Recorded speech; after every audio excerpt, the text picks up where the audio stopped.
Welcome to a lesson with Dr. Powell. Let's take a look at Newton's method for finding the solution to an equation, or you can think of it as the x-intercept of a function with the y-axis. Okay, so this is just an example. We're not going to delve into when it works better versus not. That's not in this video at all. This is just a quick, simple example to kind of give us a feel for what is happening and how it works. Okay, so let's suppose that we're trying to solve an equation like this. X squared minus 2 is equal to 0. Now, maybe we don't know the solution, but maybe we know something that's fairly close to it. I mean, and sometimes you can get that by using like the intermediate value theorem, just plugging in a lot of points and for x and seeing, well, when I plug this point in, it's positive. Like, what if I plugged in 1.5? And I notice when I plug in 1.5, I get a positive number out. Maybe if I plugged in like 1.3, I get a negative number out. Hey, that must mean it's between here. That must mean that the solution, or there is a solution at least, that's between 1.3 and 1.5. Then you could just plug something in. Okay, but we're going to start in this particular example. Let's suppose that we start with a point here, and let's suppose that our initial guess is like 1.5, and that may have just come by just plugging in things and noticing where it's positive, negative, and where it switches. So let's just start there. X equals 1.5. And then what we do from there is since a function up close, if it's smooth enough, should be close to its tangent line. Its tangent line should look like the function nearby it. So the idea is, instead of solving the equation as is with the function equaling 0, you solve the equation with the tangent line being equal to 0, because the tangent line is approximating the function. So let's solve a linear line equation instead of something else, right? We linearize it up close and solve that equation, and hopefully it gets us even closer to the actual. And then we repeat the process using this next guy as the approximation. And then we find the tangent line right there. Oh my goodness, in my drawing I'm already there. But nonetheless, I'd have to keep going and going and going. After, it actually goes pretty quickly. After just a few steps, you should be real close. So even with a decimal approximation, very close in this particular case specifically. So let's actually proceed and see how that would go. So we need to find the equation of the tangent line at 1.5. All right, so let's just think about that. All right, so we have a line that goes through the point 1.5, so we can think, in fact, we can label it as 3/2 if we wanted to, especially if we want to get a fraction out of this. Maybe we'll say x is equal to 3/2. Okay. So, and let's suppose this is the function, and we're trying to figure out where it's equal to 0. So we think about this is, okay, so we have the point A is 3/2 and f of 3/2. Let's just write it that way for now.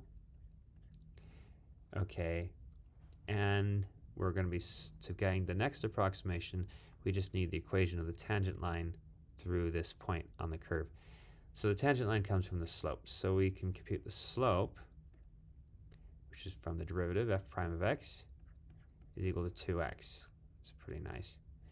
So in this particular case, at this point x, so 3/2, plug in, and you're going to get the slope of 3. Okay. So the tangent slope is 3 at this particular point.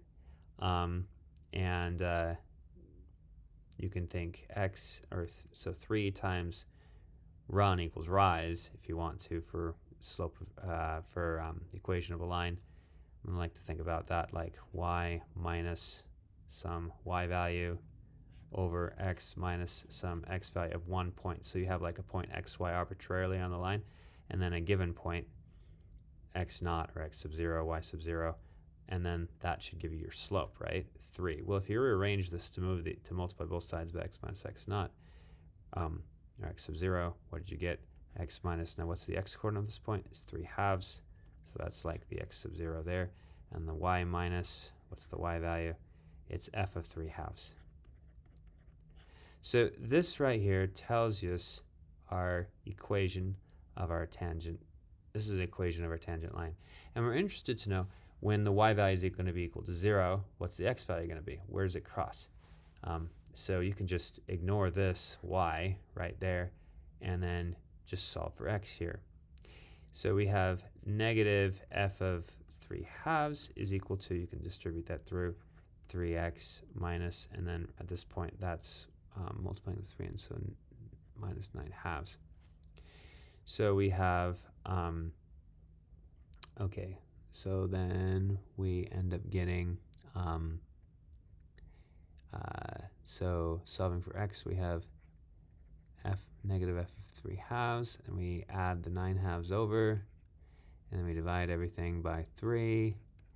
That's going to be our next x value, and we could plug in 3/2 into f. Not too bad. That's going to be, what, 9/4 minus 2. So 9/4 minus 2, that would be what? So 9/4 minus 2, so if you think of this as a fraction, multiply 4, so minus 8/4, so 9/4 minus 8/4 be 1/4. Okay, so so you get 1/4 for that. So it looks like negative 1/4 plus 9/2 all over 3 is equal to x. And then by working through this, this gives us a nice approximation to the square root of 2 in terms of a fraction. You can multiply top and bottom of this fraction by 4.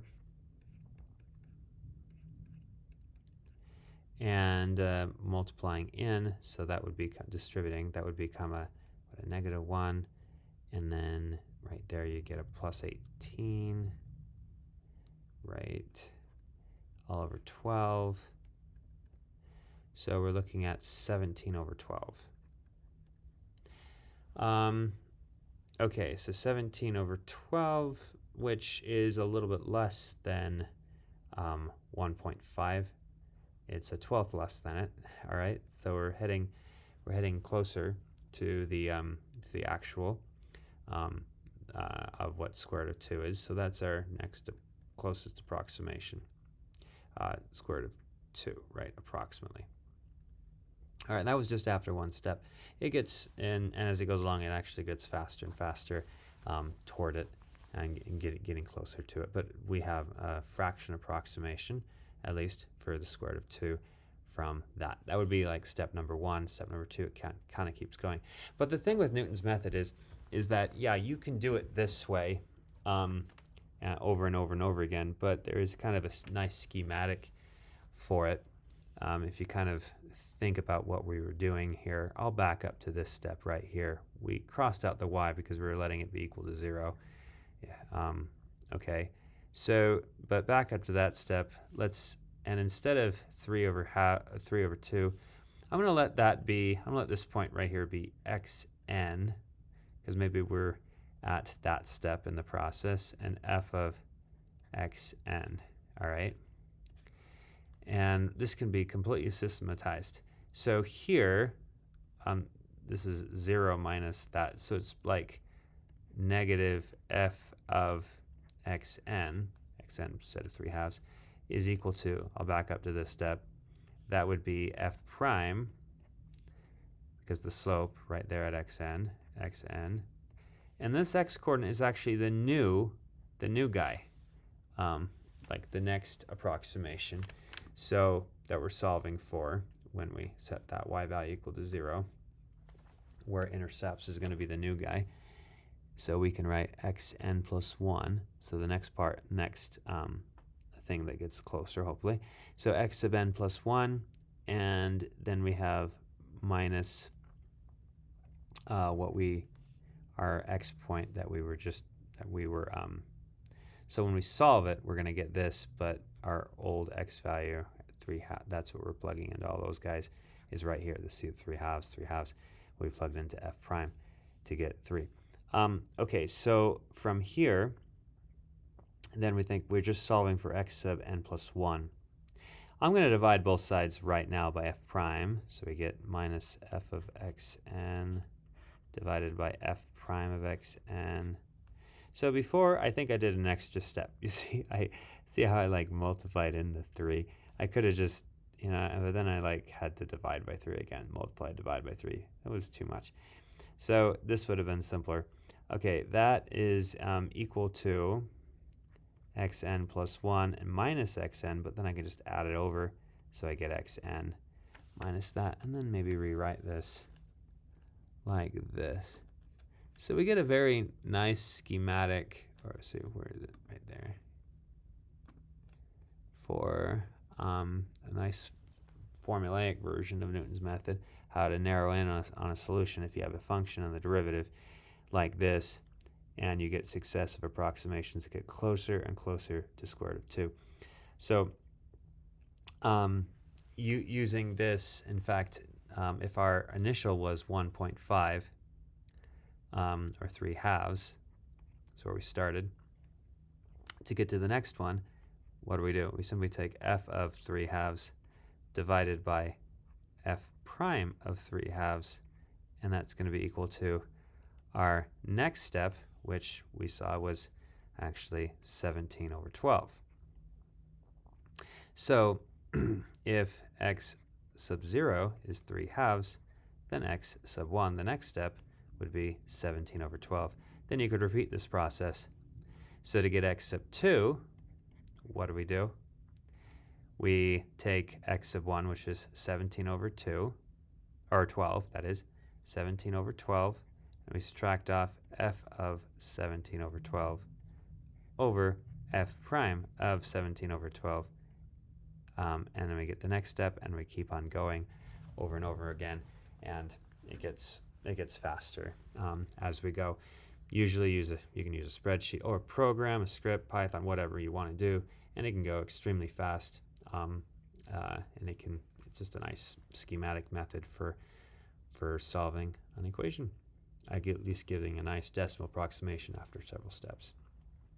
Of course, to really use this effectively, you should look at some other places that talk about when this is, when this works, when it doesn't, what kind of specifications you need in order to ensure that it works well for that point. But this, again, was just supposed to give a little description of what the method was and how it basically kind of works.